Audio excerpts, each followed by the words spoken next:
ইতিহাসের পাতা আরও একবার প্রত্যেককে স্বাগত জানাই। আজকে এসএসসির সেকেন্ড এসএলএসটি নিউ নোটিফিকেশনের ওপর যে অনেকগুলো কেস হয়েছিল তার দীর্ঘ শুনানি কলকাতা হাইকোর্টে হয়েছে। শুনানি চলাকালীন ছোট্ট ছোট্ট আপডেট আপনাদের আমি অলরেডি গ্রুপে দিয়েছিলাম, সেগুলো চাইলে গ্রুপের সঙ্গে যুক্ত হয়ে কমেন্ট সেকশনে লিঙ্ক রইল, সেখানে গিয়ে দেখতে পারেন। এবার কি হয়েছে, কি আর্গুমেন্ট দুপক্ষের, এবং আলটিমেটলি কলকাতা হাইকোর্টের তরফ থেকে কি নির্দেশনা আসলো, খুব সংক্ষেপে আপনাদেরকে বলে বোঝাই। দেখুন, এই যে সেকেন্ড এসএলএসটি, এই নামটার মধ্যে আমি প্রথমেই বলেছিলাম একটু গন্ডগোল রয়েছে। ফার্স্ট এসএলএসটি অলরেডি হলোই না, অথচ সেকেন্ড এসএলএসটিতে আমরা চলে আসলাম। তো এই যে এটা কিন্তু খুব চতুরতার সঙ্গে সরকার করেছে।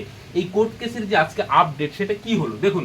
প্রথমত বিরোধী পক্ষের উকিল, মানে সরকারের বিরোধী পক্ষের উকিল যেমন বিকাশবাবুরা রয়েছেন, আরও শামীম স্যাররা রয়েছেন, তো তারা যেই আর্গুমেন্টটা দিল যে 2016 সালের রুল অনুযায়ী, সেই ভ্যাকান্সি অনুযায়ী, যে এটা 2016 সালে যেই 26,000, সেই ভ্যাকান্সি অনুযায়ী সুপ্রিম কোর্ট নাকি নিয়োগ করতে বলেছে। অতএব এই যে নিউ নোটিফিকেশন দিয়েছে এটা ঠিক নয়, নতুন যেটা সিট আপডেট হয়েছে সেটা আলাদাভাবে হোক, ওনারা বলছিল এই 16টা আলাদাভাবে হোক, ঠিক আছে। এবং সেইখানে বলা ছিল যারা বিশেষ চাহিদা সম্পন্ন, ডিসেবল এবং আনটেন্টেড ক্যান্ডিডেট তারা বসতে পারবে, ঠিক আছে, টেন্টেড ক্যান্ডিডেটরা বসতে পারবে না। কিন্তু এখানে দেখবেন যে কাউকে বসার ক্ষেত্রে নিষেধাজ্ঞা জারি করা হয়নি, এটা নিয়ে তাদের আপত্তি ছিল বিকাশবাবুরা। এবং এই যে নিউ নোটিফিকেশনটা, এটা ব্যাড নোটিফিকেশন বা খারাপ একটা অসৎ উদ্দেশ্যে নোটিফিকেশন এরকমটা বলেছেন। সেখানে মার্ক ডিস্ট্রিবিউশনটাও মানে খারাপ উদ্দেশ্যে করা হয়েছে, সেটা এক্সপ্রেস করার চেষ্টা করেছে। এবং এক্সপিরিয়েন্সের মার্ক 2016 সালের যে নিয়োগ প্রক্রিয়াটা পুরো বাতিল হয়ে গেছে, তাহলে সেইটার ওপর কি করে এক্সপিরিয়েন্সের মার্ক দেওয়া যেতে পারে। এবং এজ রিল্যাক্সেশনের ব্যাপারটা 2016 সালে যারা পার্টিসিপেন্ট মানে অংশগ্রহণ করেছিল, পার্টিসিপেট করেছিল, তাদেরকে সবাইকে এজ রিল্যাক্সেশন দিতে হবে, এই ছিল তাদের আর্গুমেন্ট। এবং সেই সঙ্গে আরও একজন, আমি নাম জানি না, পরের দিকে উঠলো, তিনি এই যে 50% to 45%, মানে আগে 45%-এ বসতে পারতো একজন জেনারেল ক্যাটাগরি, সেটা 50% করা হয়েছে, তার ফলে অনেকে বসতে পারছে না 2016 সালে। সেই নিয়েও এই আর্গুমেন্টটা, এই ছিল হচ্ছে মোটামুটি বিরোধী পক্ষের মূল পয়েন্ট। অনেকক্ষণ শুনানি হয়েছে, মূল পয়েন্ট। এইবার সরকার পক্ষের উকিল যখন তার জবাব দিচ্ছে, তখন দেখবেন, অলরেডি আমি গ্রুপে দিয়েছি, দেখবেন সেই জবাবগুলো, কারণ মানে আর্গুমেন্টটা খুব একটা শক্ত ছিল না, অনেকটা অনেক ক্ষেত্রে হাস্যকর, আপনারা পুরো যদি দেখেন খুব মজাও পাবেন। তো যাই হোক, আমি একদম নিশ্চিত যে আপনাদের মধ্যে অনেকে আছে এর থেকে ভালো আর্গুমেন্ট ওখানে গিয়ে করতে পারবেন। তো যাই হোক, এই যে সেকেন্ড এসএলএসটির যে মানে ওপেন টু অল বলা হচ্ছে, এইখানে কোনো রেস্ট্রিকশন নেই। এইবার এই যে সুপ্রিম কোর্টের নির্দেশ অনুযায়ী বলছে যে যারা বিশেষ চাহিদা সম্পন্ন এবং আনটেন্টেড তাদের বসতে দেওয়ার কথা, কিন্তু কল্যাণবাবুর যুক্তি, মানে এসএসসির তরফ থেকে কিন্তু কল্যাণবাবু এখানে উপস্থিত রয়েছেন, মানে এসএসসির বক্তব্য এই যে সেকেন্ড এসএলএসটি, এইটা হচ্ছে মানে এটা তো 16 সালের, তিনি বলছেন যে 16 সালেরটা বাতিল হয়েছে, সেইখানে বসতে পারবে না, কিন্তু এটা তো 16 সাল, এটা তো নতুন ফ্রেশ রিক্রুটমেন্ট, তো ওপেন টু অল, তাহলে এইখানে তো সবাই বসতে পারবে। সুপ্রিম কোর্ট তো বলেনি মানে ফিউচার কোনো রিক্রুটমেন্টে তারা বসতে পারবে না। এবং সেই সঙ্গে বলছি যে যদি কারো 3 বছরের জেল হয়, তাহলে কি সে সমস্ত রকম সুযোগ সুবিধা থেকে বঞ্চিত হবে? আর মানে সে যদি একটা দুর্নীতি, তারা তো অলরেডি শাস্তি পেয়েছে, তাদের চাকরি চলে গিয়েছে, বেতন ফেরত দিচ্ছে, অতএব তাদের তাদের মূল বক্তব্য হচ্ছে যে এদেরকেও বসতে দিতে হবে যারা টেন্টেড। বোঝা গেল, এটা এসএসসির তরফ থেকে কিন্তু বলা হচ্ছে। মানে ভাবুন একবার, এটা কিন্তু ভাবার বিষয় আপনাদের, যে এসএসসি টেন্টেডদের ডিফেন্ড করার চেষ্টা করছে।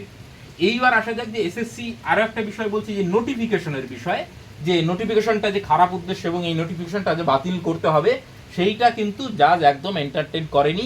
এবং যারা আর্গুমেন্ট করছিল তারাও বারবার বলছিল যে আমরা বাতিল করতে বলছি না, আমরা একটু পরিবর্তন করতে বলছি, কারণ এইটা বাতিল করতে পারবে না, সেটাও যারা আর্গুমেন্ট করছিল তারাও জানে।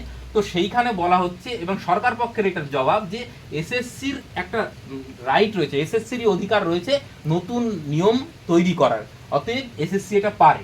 এটা ঠিক যে মানে এটা কোর্টের বিচার, মানে ইয়ে নয়, যে এখতিয়ার নয় যে কোর্ট রুল ফ্রেম করে দেবে, এসএসসি কিন্তু নিয়ম তৈরি করার মালিক।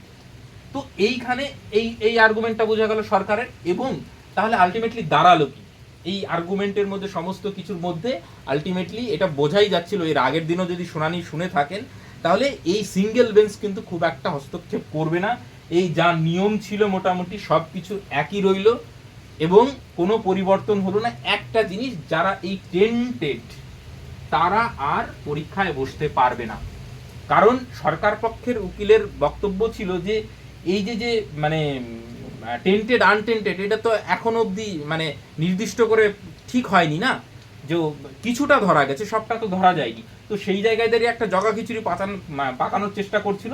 তো মহামান্য হাইকোর্ট যেটা এখন অবধি দিয়েছেন সেইটা হচ্ছে এই যে টেন্টেড যারা, তারা এই পরীক্ষায় কিন্তু বসতে পারবে না। বাকি যে সমস্ত নিয়ম নীতি যেরকম যা ছিল সমস্ত কিছুই একই রইল। এই যে ডেট বাড়ানোর কথা ছিল অ্যাপ্লিকেশনের, সেটাও কিন্তু মহামান্য হাইকোর্ট মানে নাকচ করে দিয়েছে। যেহেতু একটা সুপ্রিম কোর্টের অর্ডার রয়েছে 31শে ডিসেম্বরের মধ্যে পুরো প্রক্রিয়াটা সম্পন্ন করতে হবে, হাইকোর্ট কিন্তু সেটাই বলেছে যে 31শে ডিসেম্বরের মধ্যে পুরো প্রক্রিয়াটা সম্পন্ন হোক, কোনো রকম কোনো হস্তক্ষেপ হবে না। কিন্তু টেন্টেড যারা যারা হাতে নাতে ধরা পড়েছে চুরি করে, তাদেরকে শুধুমাত্র পরীক্ষা থেকে বঞ্চিত করা হলো এই সেকেন্ড এসএলএসটিতে, যেটা সরকার যুক্তি দিচ্ছিল যেটা তো সেকেন্ড এসএলএসটি এখানে তো বসতে পারবে, সেইটাকে বাতিল করলো। বাকি সমস্ত যথারীতি যা ছিল তাই রইলো। এইবার যদি বলেন তাহলে কি হবে, দেখুন আমি এর আগেও বলেছি এই জিনিসটা আলটিমেটলি যাবে সুপ্রিম কোর্টের কাছে, সুপ্রিম কোর্ট যা ক্ল্যারিফিকেশন দেবে সেটাই হবে। এবং এই যে বললাম তো একটা টাইম বাউন্ড যেহেতু প্রসেস, এটা কিন্তু খুব বেশি ডিলে বা পিছিয়ে যাবে এরকমটা নয়।